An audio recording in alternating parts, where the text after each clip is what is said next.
विश्व सेवा प्रतिष्ठान प्रबोधन प्रशिक्षण व संशोधन केंद्र सणसवाडी शिक्रापूर येथून व्यसन मुक्तीसाठी आपल्याकडे पत्रकार संघाचे प्रमुख संपादक व्याख्याते आणि या संशोधन केंद्राचे संस्थापक अध्यक्ष ज्ञानेश्वर मिडगुले सर आलेले आहेत. आपण त्यांचे व्याख्यान अर्धा तास आपण ऐकणार आहे. त्यांच्यासाठी एकदा टाळ्या वाजवायच्या. त्याचबरोबर त्यांचे सहकारी दत्तात्रय भुजबळ हेही आलेले आहेत. त्यांच्यासाठी सुद्धा आपण टाळ्या वाजवून त्यांचं आपण अभिनंदन स्वागत करूया. मी सरांना विनंती करतो की आपलं व्याख्यान आपण सुरू करावं.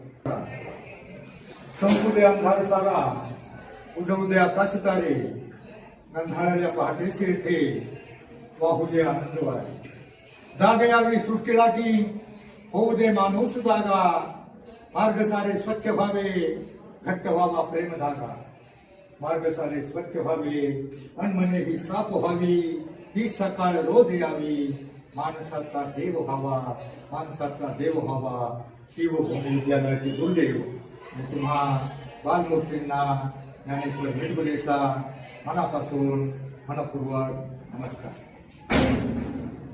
मुलांनो, खर तर तुमची पिढी आमच्या 70-72 पेक्षा 35-40 ची पिढी हुशार आहे आणि त्यांच्यापेक्षाही तुमची 16-17-18 ची पिढी हुशार आहे.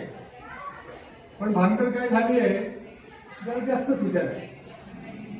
जे चांगलं लेक्चर तुमच्यापर्यंत पोहोचत नाही, पोहोचलं तरी तुम्ही डोक्यामध्ये घेत नाही. बघा, आजकाल कॉम्प्युटरचा जमाना आहे, लॅपटॉप, इंटरनेट, याच्या सगळं शिक्षण तुम्हाला आहे. तंत्रज्ञानामुळे तुम्ही पुढे गेलात, परंतु जो आपले संस्कार, संस्कृती, अध्यात्म, परमार्थ हा विषय तुमच्या डोक्यामध्ये बऱ्याच कमी प्रमाणात बसतो. मला सांगा, तुमच्या गावामध्ये सप्ताह होतो, कीर्तनला किती जण जातात? सगळे जण जातात. मी बघितलंय. तुम्ही लहान असताना काल्याचं कीर्तन संपलं लाईन मध्ये कशाला? भोजन. भोजन भोजन आणि भजन या शब्दामध्ये फक्त एक काना आणि एक मात्र एवढंच अंतर आहे. पण त्यातला जर अर्थ घेतला तर जमीन आसमानाचं अंतर आहे. काल्याच्या कीर्तनाचं केलेलं भोजन फक्त उद्या सकाळपर्यंत तुझ्या पोटात राहील. उद्या सकाळी उडून येतो चला 2 महिने. पण ते एखादं भजन बघा, कीर्तन, प्रवचन, सप्ताह, काकडा, हरिपाठ याच्यातलं एखादं भजन जर तुमच्या डोक्यामध्ये बसलं तर तुमच्या अंतापर्यंत तुमच्यामध्ये राहील आणि ते तुम्हाला तारून नेईल. मला हरिपाठामध्ये एक अभंग आहे 38 नंबरचा, अवघाची संसार सुखाचा करील. काय अर्थ होते याचा? मागं म्हणाल का? कारण बघा, जीवनामध्ये तुम्हाला बोलता आलं पाहिजे, गाता आलं पाहिजे, पोहता आलं पाहिजे. त्याला गाता येतं, त्याला बोलता नक्की येतं. तुम्ही इंटरव्ह्यूला जाल आणि तिथं तुम्ही खूप हुशार आहात, तुम्ही खूप टॅलेंट आहात, हुशार आहात, पण तुम्हाला बोलायची सवय नसली तर तिथं प्रश्न विचारल्यावर तुम्ही जर गप बसले, अडखळला तर तुम्ही रिजेक्ट व्हाल. म्हणून तुम्हाला बोलता आलं पाहिजे, गाता आलं पाहिजे, पोहता आलं पाहिजे. आणि पाठामध्ये 38 नंबरचा अभंग आहे अवघाची संसार. अवघाची संसार मनमागे सुखाचा करीन आनंदे भरीन तिन्ही लोक. 2-4 मुलींनी तोंड पुसत नाही. आता मी कुठं बाय तुम्हाला मुली बदनाम मला सांगितलं.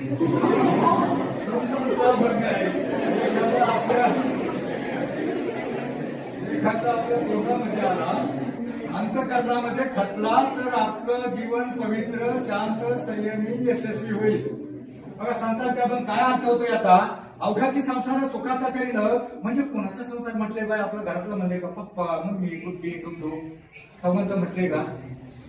अख्ख्या विश्वाचा संसार, अख्ख्या जगाचा संसार सुखाचा करील आणि आनंद भरील तिन्ही लोक म्हणजे स्वर्ग, मृत्यू, पाताळ सगळीकडे आनंद निर्माण करेल. अभंगाच्या एका चरणाचा अर्थ इतका मोठा असतो, तो तुमच्या डोक्यात बसत नाही. तुमच्या डोक्यातली शांताबाई गेली. मला सांगा, विजेचं, सिनेमाचं, ऑर्केस्ट्राचं गाणं एकच वर्षी येतं, फेमस होतं, दुसऱ्या वर्षी दिसत नाही. दुसऱ्या वर्षी दिसला का मला आमदार झाल्यासारखं वाटतो, दिसला का आमदार परत एकच वर्षी टिकत. तरी तुमच्या डोक्यामध्ये बसला तिकडे डीजे वाजला का तुम्ही जेवायचं अर्ध आणि तिकडे जाऊन लुंगी काय डीजेची गरज आता सगळं बघा. आता मी तुम्हाला थोडं खोलातलं सांगतो. 4 युगे झाली. मी 2 प्रश्न विचारणार आहे मुलांना, त्या प्रश्नाचं उत्तर देणार, शेवट विचारणार आहे. 2 पुस्तकं देणार आहे. क्रांतीभूमी पुस्तक आहे, माझे मित्र विठ्ठल वळसे पाटील, प्रसिद्ध स्तंभलेखक. त्याच्या सगळ्या हुतात्म्यांची, समाजसेवकांची चरित्र आहे. ते तुम्हाला निबंध लिहिण्यासाठी उपयोग राहील, वाचन करण्यासाठी उपयोग राहील. आणि दुसरं ट्रिपल डोस. ट्रिपल डोस म्हणजे काय माहितीये का? लहान बाळ लहान बाळाला आपण 3 वर्ष सतत दवाखान्यामध्ये नेतो आणि तिथं त्याला इंजेक्शन देतो, डोस. त्याला काय म्हणतात? Triple dose. तो का देतो? तर आपल्या बाळाला मोठं झाल्यावर पोलिओ, गोवर, टीटी, धनुर्वात कोणत्याही प्रकारचा रोग होऊ नये त्यासाठी बाळाला इंजेक्शन देतो. तसं तुम्ही मोठ्या बाळांना आयुष्यामध्ये कोणत्याही प्रकारचे हार, अपयश, कुणीती वाईट विचार तुमच्या डोक्यामध्ये असले तर निघून जावा, यासाठी मी तुम्हाला ट्रिपल डोस देण्यासाठी आलेलो आहे. बाहेर अँब्युलन्स वगैरे काय नाही, ट्रिपल डोस काय लहान पोरं ट्रिपल डोस ती गावाच्या 2-4 उठायला लागलं. तर मी सांगत होतो 4 युगे झाली. कोणती 4 युग झाली? त्रेता, सतयुग, द्वापारयुग, आताचे कलियुग. 4 युग झाली. पहिल्या युगामध्ये, त्रेता युगामध्ये जप, तप, कर्म अशा प्रकारे देवाला प्रसन्न करण्याची रीत होती. दुसरं युग सत्ययुग. सत्ययुगामध्ये काय होतं? यज्ञ, याग सत्ययुगामध्ये करत होते. त्याच्यानंतर कोणतं युग आलं? द्वापार युग. द्वापार युगामध्ये भक्ती किंवा प्रार्थना, भक्ती. आता कलियुग. कलियुगामध्ये फक्त प्रार्थना, भजन आणि की नाही. पहिल्या युगामध्ये बघा, पहिल्या युगामध्ये देव कुठे राहत होते? त्रेता युगामध्ये देव आणि राक्षस. मी प्रश्न विचारणार आहे शेवटला. त्रेता युगामध्ये देव आणि राक्षस वेगवेगळ्या लोकांमध्ये राहत होते. कारण काय, समुद्र मंथनातून जी 14 रत्न निघाली, त्या रत्नांपैकी एक रत्न जे मदिरा, ते त्या राक्षसांनी घेतलं. राक्षसांनी माणसं सारखीच आहे दिसायला, पण ते राक्षस का बिघडले, त्यांना राक्षस का बनले, ती का बनले? तर मदिरा त्यांच्या वाट्याला गेली, मदिराक्षी त्यांच्या वाट्याला गेली आणि मग ते खायला लागले, प्यायला लागले. खाल्ल्या प्यायल्यामुळं त्यांच्यात जी पाशवी वृत्ती निर्माण झाली. मग ते माणसाला खायला लागले, त्रास द्यायला लागले. ते राक्षस. देव आणि राक्षस पहिल्या त्रेता युगामध्ये वेगवेगळ्या लोकांमध्ये देवलोक, राक्षस लोक वेगळा होता. नंतर चाललं सतयुग. सतयुगामध्ये देव आणि राक्षस एकाच लोकांमध्ये राहत होते. एकाच पृथ्वीवर कुठं? राम राहत होता अयोध्येला, रावण राहत होता श्रीलंकेमध्ये. नंतरचं युग आलं कोणतं? द्वापार युग. द्वापार युगामध्ये देव आणि राक्षस एकाच घरामध्ये राहतो. कोण? दुर्योधन, दुशासन, तिकडे धर्मराज, पांडव. देव आणि राक्षस एकाच घरामध्ये राहत होते.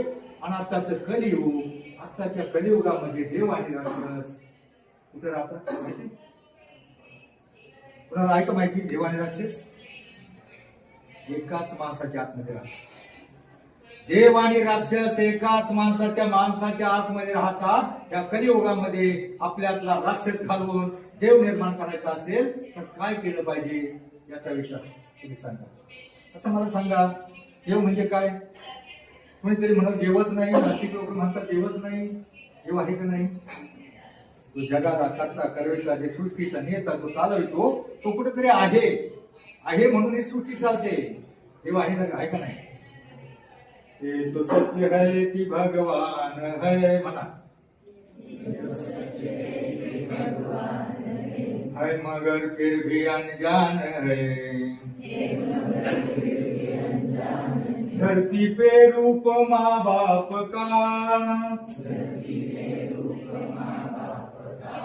उसमें ही असली पहचान है. देव आहे का नाही? देव म्हणजे मातृदेवो भव, पितृदेवो भव, आचार्य देवो भव. पहिले 3 देव खरे देव. आणि दुसरे आपल्याकडे देवांची संख्या, कारण हे 3च माणसं आहेत. जगात तुमचं चांगलं व्हावा, तुमचं भलं व्हावा, तुम्ही मोठे व्हावा, जीवनामध्ये यशस्वी व्हावा असं फक्त 3च लोकांना वाटतं. ती कोणती कोणती? तुमची आई, वडील आणि शिक्षक. म्हणजे 3 लोकांचा कधी अनादर करू नका. एखाद्या वेळेस शिक्षक तुमच्या पाठीमध्ये धापाटा मारी, आमच्या वेळेला तर छडीने पूर्ण काढत होते, तर ते तुमच्या भल्यासाठी आहे. तुमच्यावर मोठा एखादा शिकून कलेक्टर झाला, तुम्ही काय त्या शिक्षकांना पगार देणार नाही, फक्त त्या शिक्षकाला अभिमानानं एवढं सांगता येईल, कलेक्टर कलेच्या बाहेरून आपल्या मित्राला, अरे माझा विद्यार्थी आहे कलेक्टर झाला. त्यामुळे 3 लोकांच्या आयुष्यामध्ये अवमान करू नका. ही 3च लोक तुमचं. आणि बाकी आपल्याकडे देवांची संख्या किती कोटी आहे? 33 कोटी. तर मला सांगा, 33 कोटी तुम्ही 33 देवांची नावं सांगू शकणार नाही. 33 कोटी म्हणजे 33 प्रकारचे, अशी काहीतरी शंकरबाई बघा, गायच्या पोटातून बरंच काय निघालं. 33 प्रकारचे देव आपल्याकडे आहेत. परंतु मला नो, आता ही माझ्या व्याख्येत आपल्या देशामध्ये 33 कोटी जिवंत देव आहेत. माहितीये का तुला? माहितीये का रे? नाही माहितीये तुला? बघा, आपल्या देशाची लोकसंख्या 146 कोटी पर्यंत पोहोचलेली असताना त्यापैकी बालवाडीपासून मास्टर डिग्री पर्यंत जी सरकारी आकडेवारी आहे ना विद्यार्थ्यांची, ती बरोबर 33 कोटी आहे. तुम्ही 33 कोटी निष्पाप, निरपेक्ष, सात्विक, निर्भय वृत्तीचे तुम्ही विद्यार्थी, तुम्हीच खरे माझ्यासाठी देव आहात. आणि तुमच्यातलं देव पण जगवण्यासाठी, जागवण्यासाठी, टिकवण्यासाठी आमच्या मुक्ताई विश्वसेवा प्रतिष्ठान आणि संत निळोबाला दिंडीतर्फे माझा हा छोटासा प्रयत्न. ज्ञानी यांचा वाचक्याचा, ज्ञानी यांचा वाचक्याचा वंश तुमचा तोच आहे. आपल्या रक्ताचा थोडा ईश्वराचा अंश आहे. अहो, ईश्वर देव म्हणजे तरी काय असतं? ना रावळी, ना देवळी, ना कोणत्या विटेवर. विद्या मंदिरात साक्षात 33 कोटी देव. तुम्हीच खरे देव आहात. फक्त तुमच्यातलं देव पण आयुष्यामध्ये गमावू नका. काय झाले, असं देवाचं आणि त्रेतायुगाचं ऐकून तुम्ही बोर झाला, बरोबर?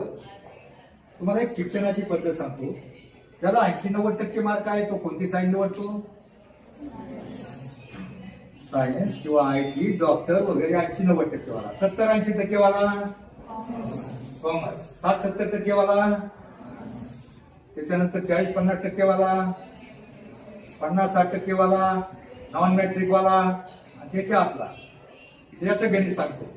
80-90% वाला IT मध्ये जातो, इंजिनियर बनतो, डॉक्टर बनतो, मोठा होतो, बरोबर?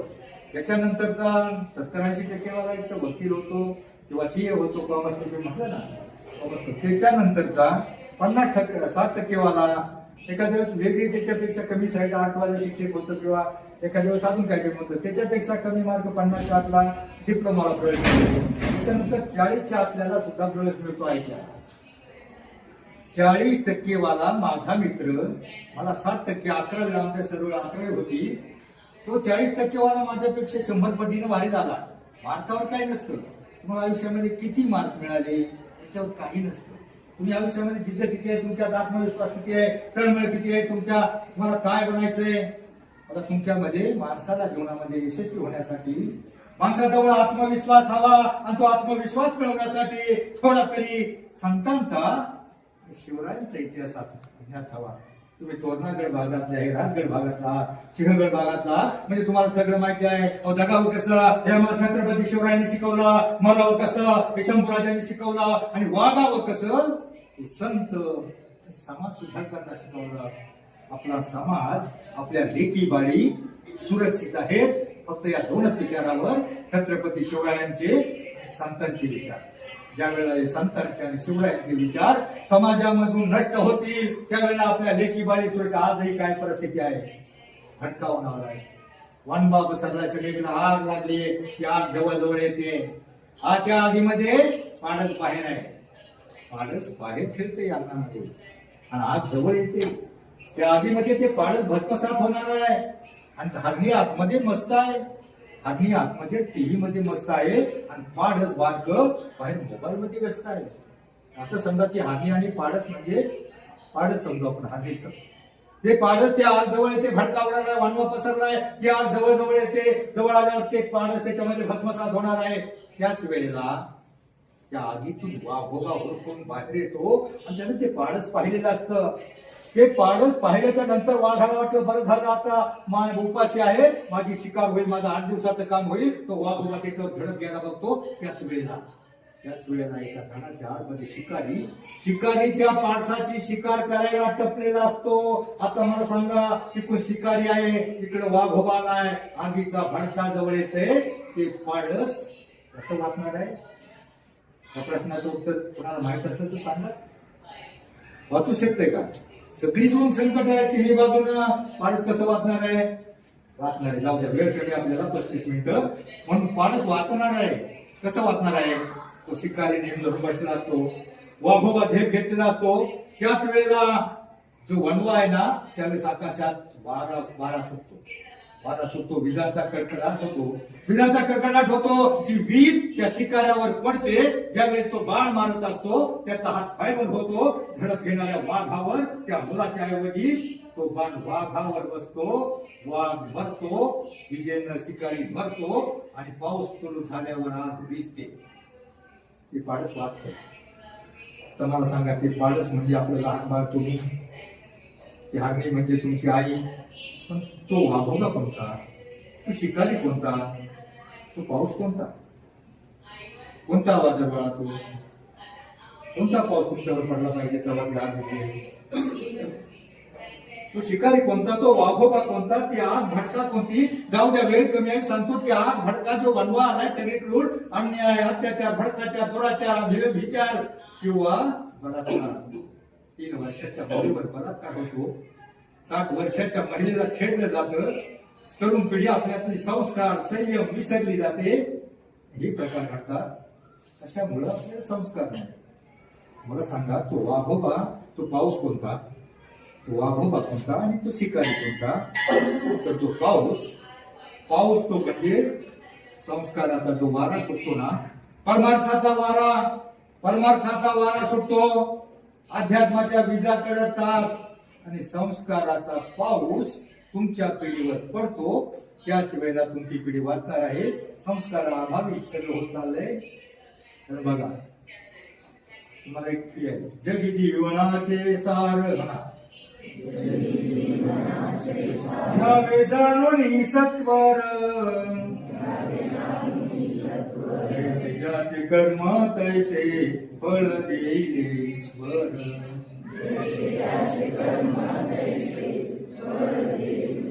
सनिक सुखासाठी आपुल्या कुणी होई नीती भ्रष्ट.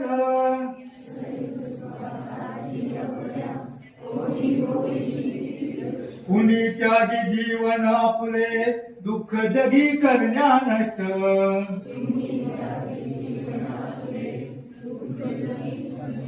जगातलं दुःख नष्ट करण्यासाठी कित्येक जणांनी, हुतात्म्यांनी, समाजसेवकांनी आपलं जीवन त्यागलं. आणि कुणी आपल्यातला संयम सोडून एखाद्या 3 वर्षाच्या मुलीवर आपल्यातला जो विचार बदलून बलात्कार होतो. त्यावेळेला आपल्यातला माणूस, मी पहिलंच वाक्य म्हटलंय, माणसाचा देव व्हावा. कसा होणार आहे माणसाचा देव? त्या एका कवीने म्हटलंय, गर्दी झाली माणसांची, गर्दीत माणसांच्या माणूस शोधतो, माणूस सापडायचा नाही.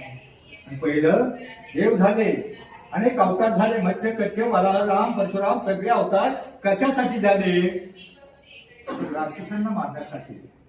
प्रत्येक वेळेला एखादा राक्षस मारायचा, तो साधूंना, समाजाला तकलीफ द्यायचा, आणि मग त्याला मारण्यासाठी पहिले सगळे अवतार झाले. रामाचा अवतार झाला रावणाला मारण्यासाठी, कृष्णाचा अवतार झाला कोणाला मारण्यासाठी? प्रत्येक अवतार कोणाला तरी मारण्यासाठी, राक्षसाला मारण्यासाठी झाले. फक्त आमचा विठ्ठलाचा अवतार हा कोणालाही मारण्यासाठी नाही, कारण त्याच्या हातामध्ये कोणतंही शस्त्र नाही. कटेवर हात देऊन तो उभा बघत राहतोय. कोण आपलं भजन करतंय, कोण प्रार्थना करतंय, कोण आपलं मन शुद्ध करतंय, कोण मनातली घाण काढतंय. मित्रांनो, या कलियुगामध्ये एकच साधन आहे, प्रार्थना, भजन, हरिपाठ. बघा, तुम्ही हरिपाठामध्ये 4 माणसं असतात, 2 इकडे उभे असतात, 2 इकडे उभे असतात. एक जण म्हणत असतो हरिमुखी म्हणा, हरिमुखी म्हणा. दुसरा म्हणत असतो पुण्याची गणना कोण करी. तिसरा म्हणत असतो असून संसारी. एक पुढे एक म्हणत असताना त्यावेळी त्या माणसांच्या डोक्यामध्ये जगातला कोणताही विचार, घरातल्या कोणत्याही कचकटी, समस्या, अडचणी नसतात. त्याच्या डोक्यामध्ये एकच विचार असतो, हरिमुखी म्हणा, हरिमुखी म्हणा. मला सांगा, ज्यावेळेस तो हरी ते मला म्हणत असं त्यावेळेस त्याच्यात तोंडामध्ये शिवाय येतील का, वाईट विचार येतील का? हरिपाठानं आपल्याला देव मिळणार नाही. आपण काय एवढे संत नामदेव नाही, पण तो हरिपाठामुळे काय होतं, माणसाचं मन चित्त बुद्धी स्थिर एकाग्र पवित्र होते. आणि मला सांगा, तुम्हाला जर अभ्यास करायचा असेल तर बाहेर डीजे वाजल्यावर तुमचा अभ्यास होईल का? तुमची बुद्धी शांत स्थिर एकाग्र करण्यासाठी एक विलास आहे. ही लहान लहान मुलं बघा, लहान लहान मुलं आठवड्यातले 168 तास, किती तास एका आठवड्याचे, त्यातला 1 तास फक्त, 1 तास तुम्ही गावात जर भजन होत असेल किंवा हरिपाठ होत असेल, एक सहज म्हणून इंटरनेट म्हणून जा, एंटरटेन म्हणून तुम्ही जा, तुम्हाला तुमचं यश त्या हरिपाठाचं दिसेल. हरिपाठ म्हणजे ज्याच्या खिशामध्ये हरिपाठ असेल आणि त्याच्या पाठीशी असतो. मित्रांनो, मी 45 वर्ष पत्रकारिता करतो. लोकमत, प्रभा, सामना, पुरी टाइम सगळ्या चॅनलची पत्रकारिता मी केलेली आहे. आमचा आता चॅनल आहे, आमचे चॅनलचे दत्तात्रय भुजबळ या ठिकाणी आहेत. आम्ही सगळं हे करतो, पण आता अलीकडे आम्ही पत्रकारिता काहीच जण राहिला नाही, कारण त्यांनाच माहित नसतं कोणत्या पक्षात कधी कोणत्या दिवशी आहे. आम्ही काय लिहायचं म्हणून 2012 पासून मी प्रत्येक गडचिरोली, नागपूर, भंडारा सगळ्या स्टेटमध्ये, महाराष्ट्रातल्या 14 स्टेटमध्ये आता वर्षभर मी फिरत असतो. आतापर्यंत 1516 शाळा, कॉलेज सगळे मी हँडल केलेले आहेत, फक्त तुमच्यासाठी. कारण देव, तुमच्यातला देव जागावा, कारण तुम्हीच खरे देव आहात. परंतु तुमच्यातला देव पण जागून तुमच्यातला राक्षस नष्ट व्हावा यासाठी हा प्रयत्न आहे. कारण पोरगं मोठं होतं, त्याला वाटतं मी 12वीला गेलो, एवढा मोठा झालोय, बापापेक्षा जड झालोय, आणि बाप मला ओरडतोय, बाप शिक्षक मला मारतात, त्याला राग येतो शिक्षकाचा बापाचा. एक बाप शिस्तीचा होता, तो पोराला ओरडायचा, अरे नगरी तुला काय कळतं का नाही, चपला पाय बोट सरळ कर, अरे नळ चालू ठेवले गाडवा, पाण्याची किंमत कळते का नाही, आणि तुला माहिती सगळी लाईटी चालू आहे, किती बिजली येतं. बाप सारखा पोराला ओरडायचा. पोराला वाटलं मी 12वीला झालोय, बापा एवढा झालोय, तरी बाप मला ओरडतोय. पोरग रागीट होतं. रागीट कशामुळे जातं, काहीतरी मोबाईल टीव्ही काहीतरी बघून मोबाईल टीव्हीनं पिढी रागीट होत चालली. पोरग म्हटलं बाप मला सारखा रागवतोय, बापाची कटकटच नको एवढी, 12वी झाली का जातो तिकडे कुठेतरी नोकरी शोधतो, तिकडे छोकरी शोधतो, आणि तिकडेच कर पडतो. परत बापाचं नावच घ्यायचं नाही. बाप सारखा ओरडतो. आता बाप का ओरडत होता, गेलं 12वी झाली, पोरग 2-3 महिने सुट्टीचे 2 महिने सरळ फिरत होतं. आता प्लेन 12वी लगेच मिळतं का काम कंपन्यामध्ये? कंपनी म्हणतात की काय ठेवायला पाहिजे, डिप्लोमा आला पाहिजे, इंजिनियर पाहिजे, कोणते तरी काहीतरी पाहिजे ते त्याच्याकडं. काय काम मिळालं, घामाघूम पोरग मागे यायचं. आईनं बघितलं, आईने पोरला विचारलं, मग आईनं बापाला सांगितलं, 2 महिने झाले पोरगी नोकरी शोधतोय. काय शोधतोय बापाला माहित नव्हतं, आईलाही माहित नव्हतं. त्याला बघायला काहीतरी त्याची इच्छा आहे. तर बापाला माहित होते कंपनी 4 किलोमीटरवर चालू झाली, आणि मग त्याने सांगितलं त्या आईला, त्याला सांग त्या कंपनीमध्ये जा. मोठी कंपनी होती, 7 किलोमीटरची, मोठा त्याचा हे होता. कंपनीच्या आतमध्ये बरेच उमेदवार, आतमध्ये पहिले 50-60 उमेदवार गेले होते. हा भीत आतमध्ये गेला, काही सावरत आतमध्ये गेल्यावर रोडच्या टच कंपनी होती, असे 50-60 मोठी कंपनी नळ होती. सगळ्या नळाचं पाणी बाधा चालू होतं, रोडवर चाललं होतं सगळं पाणी. त्यानं ते नळ चालू पाहिले, त्याच्या डोक्यामध्ये बापाचे शब्द आठवले. गालेल्या तुला काय कळतं का नाही, किती पाणी वाया घालवतं. बापाचे शब्द आठवले, खटक्या सरची, लाईन सरची, ते वाया जाणारं पाणी पाहिलं, सगळे नळ बंद केले. पुढे बराच चालत गेला. ऑफिस होता, असा हॉल होता मोठा. त्या हॉलमध्ये एंट्री केली, हॉलमध्ये कोणीच नव्हतं. मोठा हॉल होता, नवीन कंपनी होती, परंतु सगळ्या लाईटी, सगळे पंखे भार करत होते. सगळे पंखे फिरत असताना त्याने डोक्याचा पंख्याचा आवाज ऐकला, आणि मग त्याला बापाचे शब्द आठवले. अरे राईट, पंखे सगळं चालू ठेवतं, तुला काय कळतं का नाही. त्या बापाचे शब्द आठवले. त्याने खटक्याचं शिक्षक बंद खटाखट बंद केली, आणि त्या मोकळ्या हॉलमधून आतमध्ये मुख्य ऑफिसमध्ये गेला. ऑफिसमध्ये असे बाकडे टाकले होते, बाकड्यावर 50-60 उमेदवार लाईन मध्ये होते. त्यांच्या मागे जाऊन बसला. त्या दरवाजाला एक उमेदवार आतमध्ये जायचा, आणि तो लगेच दुसऱ्या सेकंदाला 10 सेकंदामध्ये दुसऱ्या दरवाजानं बाहेर पडायचा. असे 50 उमेदवार 10 मिनिटांमध्ये बाहेर आले. त्याला काही कळे ना यांची काय भानगड झाली. तो पाय पोचलो तो पाय आतमध्ये एंट्री करत असताना 2-4 पाय पोचणी वाकडी तिकडी पडलेली होती. त्याही वेळेला त्याला बापाचे शब्द आठवणारे पाय पोचणं सरळ कर, चपला सरळ कर, ते आठवून त्यानं ते पाय पोचणे सरळ केले होते. आणि तो शेवटी त्याचा नंबर आला. फाईल भीत तो आतमध्ये एंट्री केली. आतमध्ये एंट्री केल्यावर मॅनेजमेंटचे सगळे स्टाफ, HR, कमर्शियल सगळे मॅनेजमेंटचे 7-8 अधिकारी उभे राहिले. त्याला त्यांचं नाव विचारलं. नाव विचारल्यावर जे पत्र होतं अपॉइंटमेंट लेटर, त्या पत्रावर त्याचं नाव लिहिलं. ते पत्र त्याच्या हातामध्ये दिलं. तो बघतच राहिला. त्याला वाटलं काय कळेना, माझी फिंगर करताय काय इंटरव्ह्यू नाही, काय विचारलं नाही. आणि यांनी मला सिलेक्ट केलं म्हणजे नेमकी काय त्याला काय कळेना. त्याला गांगरलेला पाहू तोही म्हणून रिसर्च मॅनेजर म्हणला, तुला वाटतं ना तुला इंटरव्ह्यू नाही घेतली, काय विचारले नाही, तुला कसं काय पत्र दिलं.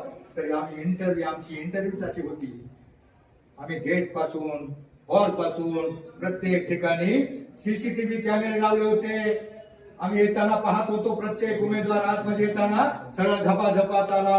फक्त तूच असा एक उमेदवार आहे की आमचं सगळं पाणी वाया जाणारं तू बंद केलं, आमची लाईट वाया जाणारी तू बंद केली, पाय पोचणी दरवाजातली तू सरळ केली. म्हणजे तुला अशी शिस्त आहे, तुझे गुण इतके चांगले आहेत, तुझ्यावर तुझ्या आई वडिलांचा असा संस्कार आहे, तुला असं आई वडिलांचं बळ आहे, तू नक्की आमच्या कंपनीचा फायदा करू शकशील, यासाठी तुला लेटर दिलं. मग त्याला आठवलं, बाप आपल्याला ओरडत होता. तो का ओरडत होता त्याला आठवलं. बाप आपल्याला ओरडत होता तर का ओरडत होता त्याला मग कळलं. त्याने लेटर घेतलं, धावतच घरी गेला आणि बापाच्या पाया पडला, मला माफ करा. बापाच्या पायावर रडतच गडगडला, मला माफ करा, मला तुमचा राग येत होता, मला तुमचा राग होत होता, तुम्ही माझ्यावर दरडावत होता, खेचत होता, रागावत होता, ओरडत होता, पण त्याच वेळेला तुम्ही मला घडवत होता. तुमचे आई वडील शिक्षक तुम्हाला रागवत असतील, मारत असतील, ते तुमच्यासाठी त्यांचा काही फायदा नसतो, तुमची काय त्यांची काय दुश्मनी नसते. तुम्ही भलं व्हावा, तुम्ही चांगलं व्हावा, तुमच्यावर चांगलं वळण लागावं, तुम्हाला चांगले संस्कार मिळावे, यासाठी ते ओरडत असतात. पण जाऊ द्या, मी म्हटलं होतं 2 पुस्तकं मी देणार आहे, क्रांतीभूमी आणि पीपल डोस. तर मी 2 प्रश्न विचारतो. आता हे प्रश्न तुमच्या भागात नक्कीच माहिती आहे, कारण तुम्ही छत्रपती शिवरायांच्या मावळ गवठातले भागात आहात. तुम्ही असं काळजी करू नका का तुम्हाला मार्क 40% आहे, घाबरायचं कारण नाही. आपल्याला देवाने कोणता रंग दिलाय, आपण कोणत्या जातीमध्ये जन्मायचं हे आपल्या हातामध्ये नसतं. पण जन्मल्यानंतर तो महत्वाचा प्रवास माणूस 2च प्रकारे मोठा होऊ शकतो. एक शिकून म्हणजे शिक्षण, दुसरं सवरून. सवरून म्हणजे सवरून. सकारात्मक अर्थाचे जेवढे शब्द, सत्य, सदाचार, संयम, सुविचार, संतांचे विचार, प्रत्येक संतांच्या विचारामध्ये माणसाचं जीवन बदलण्याचं सामर्थ्य असतं. एक संतांचा विचार घेऊन बघा, तुम्ही दोन नावं तुम्हाला फक्त सांगतो. 2 अभंग आयुष्यामध्ये पाठ करा, त्याच्या एका चरणाप्रमाणे वागण्याचा प्रयत्न करा. एक, अवघाची संसार सुखाचा करीन. तो जगाचा अर्थ नाही काढा, स्वतःचा करायचं काय झालं. दुसरा सावता महाराजांचा एक अभंग आहे, कोणता, कांदामुळा भाजी आहे का माहिती? कांदामुळा भाजी, अवघी मिठाई माझी, लसूण मिरची कोथंबिरी, अवघा झाला माझा हरी, मोठं नाना विहीर दोरी, अवघी व्यापली पंढरी, सावता म्हणे केला मला, विठ्ठल पायी गोवी लागला. मग तो तुम्ही मला सांगा, सावता महाराजांचं गाव हरण पंढरपूर पासून 35 किलोमीटर, त्यांनी पंढरपूरला गेले नाही. आपल्या शेतामध्ये काम करायचे, मोठ चालू करायचे, पाणी द्यायचे, कांदामुळा भाजी पिकवायचे. सावता महाराजांनी आपला देव आपल्या कामातच पाहत होता, कामातच पाहिला होता.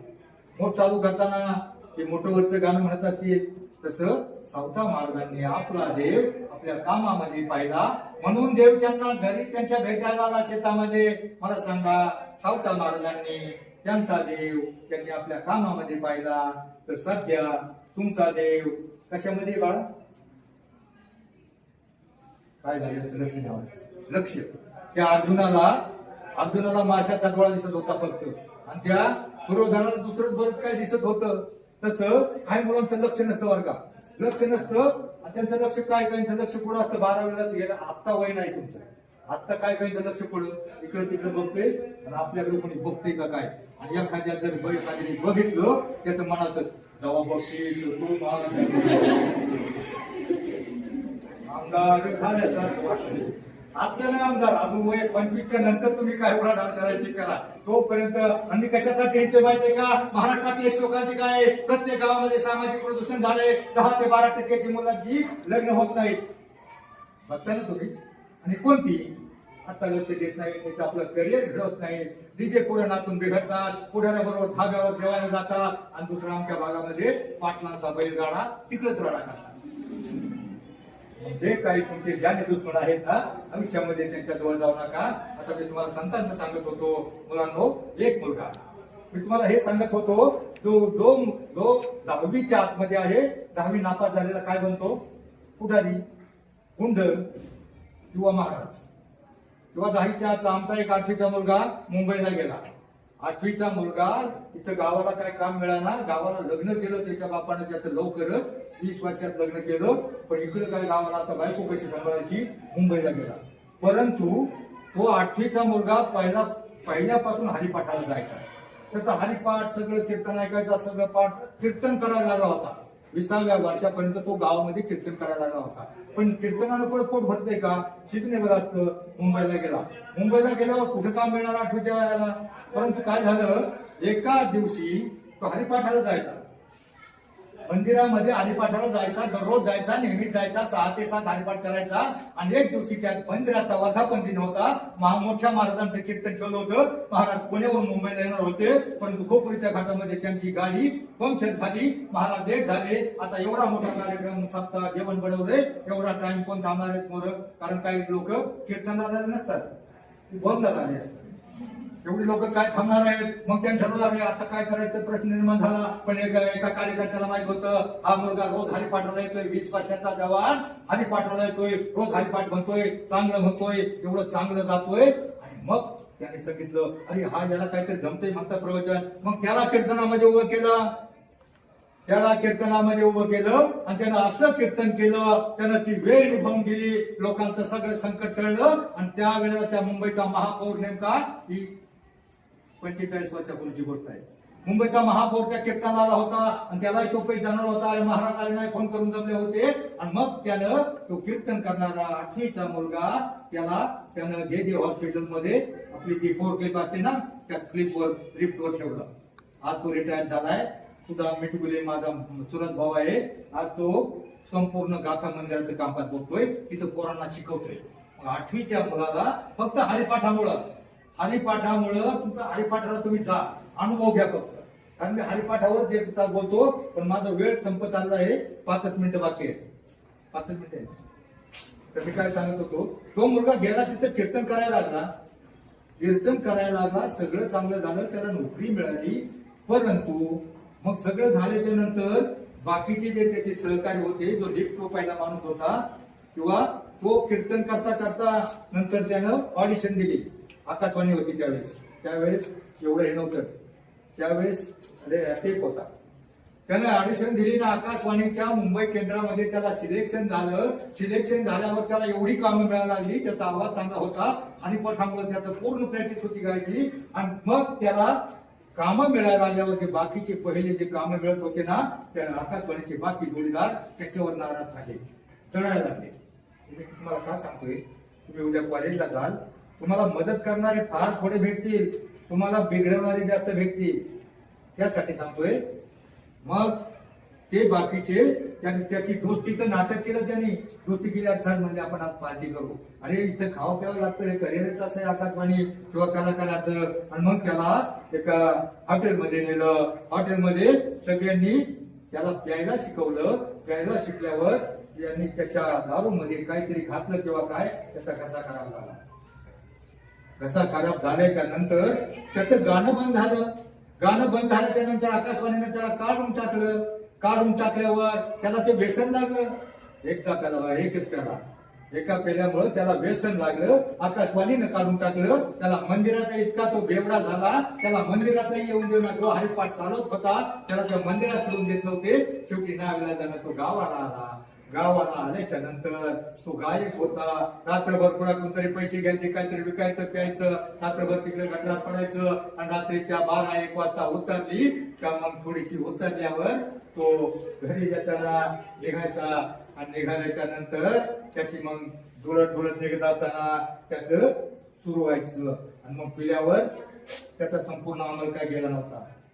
चालता चालता तो रात्रीच्या 1-2 वाजता घरी निघाल्यावर तो म्हणायचा, इसके पीने से तबीयत में रवानी आए, इसको बूढ़ा भी जो पीले तो जवानी आए, पीने वाले तुझे आ जाएगा पीने का मजा, इसके हर घोट में पोशिंदा है जीने का मजा, शान से पी ले शान से जी ले, शान से पी ले शान से जी ले, तू भी नशे में चूम चूम चूम, झुम बराबर झुम शराबी. तेवढ्याच हवादार चौकात आला, हे शराबी काय चाललंय तुझं, काय चाललंय, काय पडला असताना गटात टिकून गाडी येते, मरशील ना, तुला काय मिळायचं, तुला काय भीती वगैरे आहे का नाही, भीती वगैरे आहे का नाही म्हटल्यावर त्यानं आपलं तो गायब होता. तुम्हाला चाहे जिएंगे मरेंगे हम ना किसी को डरेंगे, हमको न रोके जमाना, जो चाहे वो हम करेंगे. पडायला लागल्यावर तो हवादार पडशील, मरशील ना, पुढं राज्य इतकं राज्य तू मला सांग पुढं चाललाय तर पडायला. तो म्हटला पुढं म्हणजे व्याख्यानाला चालतोय. व्याख्यानाला रातचं तुला कोण व्याख्यानाला काय दारू प्याला का काय? दारूच पेलो ना साहेब, दारू पिणारा माणूस कधी खोटा बोलत नाही. व्याख्यानाला चाललोय, घरी गेलो ना आता बायको दार उघडील आणि मग लेक्चर द्यायला सुरुवात करेल. तुम्हाला काय कळतं का नाही? किती गुणी होता तुम्ही, आपल्या संसाराचं वाटोळ केलं, राग रांगोळी केली. तुम्ही तरी एकच पेला नाटक पाहिलं किती वेळा. तो सुधाकराला ती ओ सिंधू म्हणते, ओ एकाच पेल्यात बुडालं कित्येकांचं आयुष्य. थोडं ना तुम्ही अख्खं 2 तास तिचं लेक्चर चालतं, व्याख्यान चालतं, ते ऐकता ऐकता मी झोपी जातो. एकदा माणूस बिघडला तर तो आयुष्यामध्ये सुधरू शकत नाही. म्हणून मला आयुष्यामध्ये तुमच्यातल्या कलियुगामध्ये तुमच्यात असलेला देव जागा करा, राक्षस बाहेर काढा. राक्षस वाईट राक्षसाप्रमाणे काही खात पित असाल तर ते बंद करा. तर काय झालंय, अलीकडे जे रोग निघाले, स्वाईन फ्लू, बर्ड फ्लू किंवा आता जो कोरोना, हा सगळ्या पक्ष्यांमुळं किंवा प्राण्यांमुळे झाला. आणि याचा दुष्परिणाम सांगतो, खाण्याचे दुष्परिणाम सांगतो. ते केसाळ प्राणी असतात. केसाळ प्राण्याचं मांस, मटण काही खाल्लं तर एक तर आपल्याला चरबी सुटते, ताकद नसते, त्याच्यामध्ये ताकद नसते, चरबी सुटते. आणि त्या केसाळ प्राण्यामुळं लहान लहान मुलींना जर ते चाललं तर आपल्या चेहऱ्यावर लव येते बघा, कारण ते केसाळ प्राणी असतात. म्हणून आयुष्यामध्ये चांगलं खा, चांगलं वागा, गळ्यात जमलं तर तुळशीची माळ घाला, 1 तास आयुष्यातला हरिपाठाला जा आणि आयुष्यामध्ये शिका इतकं डिग्र्या कमी पडतील, शिका इतकं डिग्र्या कमी पडतील, जगा इतकं आयुष्य कमी पडेल, हसा इतकं आनंद कमी पडेल.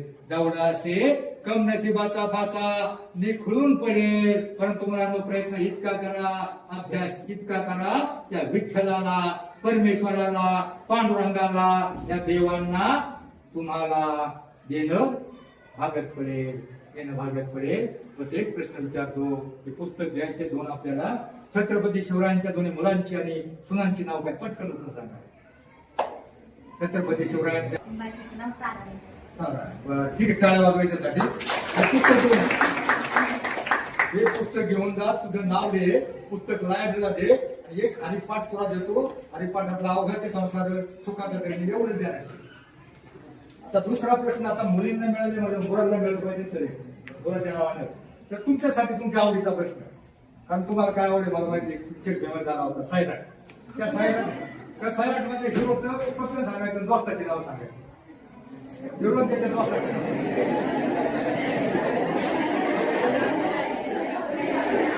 सर तिच्या मैत्रिणीचं सांगा पटकन सांगा. सावित्रीबाई फुले आणि विद्येविनामती गेली, मती गेली, तिना वित्त गेले, वित्तांना सूत्र खतले, अवघ्यानं त्या विद्येने झाले. त्या महात्मा ज्योतिबा फुले, डॉक्टर बाबासाहेब आंबेडकर यांच्या मानसपुत्राचं नाव काय? प्रश्न केला, माझ्यानंतर या जगाला कोण पत्ता देईल? त्याचं नाव आहे यशवंत. जीवनामध्ये यशवंत व्हायचं असेल तर तुम्हाला थोरा मोठ्यांची चरित्र, संतांची चरित्र, शिवरायांचा इतिहास ज्ञात हवा. जाता जाता सूर्यानं प्रतिप्रश्न केला, माझ्यानंतर या जगाला कोण प्रकाश देईल? त्यावेळी चंद्र रमला, मोठमोठे तारे रमले.